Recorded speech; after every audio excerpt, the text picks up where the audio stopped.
အဲရိုယာတို့ရွှေမြို့တော်အမေဇုန်တောနယ်ကြီးထဲမှာကွဲပြောင်းနေသူဆိုကြတဲ့ဒန်နာအီလာမြို့တစ်မြို့ဒီမြို့မှာတော့ရွှေတွေနဲ့မရေမတွက်နိုင်ရှိတဲ့ရတနာအများများတည်ရှိနေတယ်လို့လည်းယုံကြည်ကြပါတယ်။အဲရိုယာတို့ဆိုတဲ့အမည်ကတော့ရာစုနှစ်ပေါင်းများစွာလူသားတွေရဲ့လောဘနဲ့စွန့်စားလူစိတ်ကိုလှုံ့ဆော်ပေးခဲ့တဲ့ဒန်နာတစ်ခုလို့လည်းဆိုကြပါတယ်။အဲရိုယာတို့ဆိုတာစပိန်ဘာသာစကားဖြစ်ပြီးတော့မြန်မာလိုဆိုရင်တော့ရွှေအောင်လွှမ်းသောသူလို့အဓိပ္ပာယ်ရပါတယ်။မူလကမြို့ဆိုလိုတာမဟုတ်ပဲလူပုဂ္ဂိုလ်တူ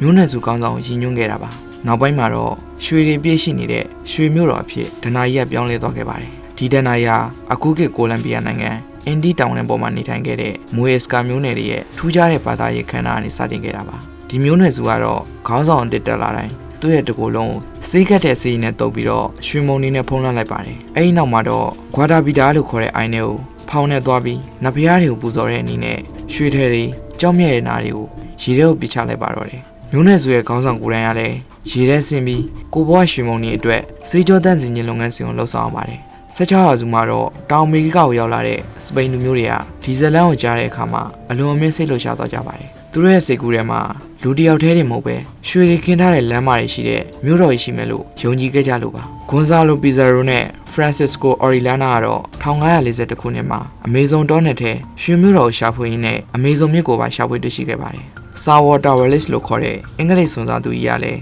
ဂိုင်ယာနာဒေသမှာမန်နိုဝါလို့ခေါ်တဲ့ရွှေမြို့တော်ရှိတယ်လို့ယုံကြည်ပြီးနှစ်ကြိမ်တန်တန်သွားရောက်ရှာဖွေခဲ့ကြပါတယ်။ရာစုနှစ်ပေါင်းများစွာရှာဖွေခဲ့ကြပေမဲ့ရွှေမြို့တော်ကြီးကိုဘယ်သူမှရှာမတွေ့ခဲ့ကြပါဘူး။ဒီတန်တိုင်းကြောင့်လူပေါင်းများစွာရဲ့အသက်လည်းဆုံးရှုံးခဲ့ရပါတယ်။ဒေသခံမျိုးနွယ်စုတွေရဲ့ရှင်ကျေးမှုများစွာလည်းပျက်စီးခဲ့ရပါတယ်။ဒါပေမဲ့တစ်ဖက်မှာလည်းဒီရှာဖွေမှုတွေကြောင့်ပဲတောင်အမေရိကရဲ့မြေပုံတွေပထဝီဝင်အနေထားတွေကိုကမ္ဘာပုံမိုသိရှိလာခဲ့တာပါ။ယနေ့ခေတ်မှာတော့ရွှေမြို့တော်လို့ထင်ရတဲ့ဂွာဒါဘီတာအိုင်ဟာခီးသွွားဧည့်သည်တွေစိတ်ဝင်စားတဲ့နေရာတစ်ခုဖြစ်လို့လာခဲ့ပါပြီ။ရေအောက်ထဲကနေလဲရွှေတဲ့ပစ္စည်းတချို့ရှာဖွေတက်ရှိခဲ့ကြပြီးတော့အဲ့ဒီပစ္စည်းတွေကိုတော့ကိုလံဘီယာနိုင်ငံဘိုဂိုတာမြို့ကရွှေပြတိုက်မြူဇစ်ဒယ်ရိုမှာတွားရောက်လေ့လာနိုင်ပြီဖြစ်ပါတော့တယ်။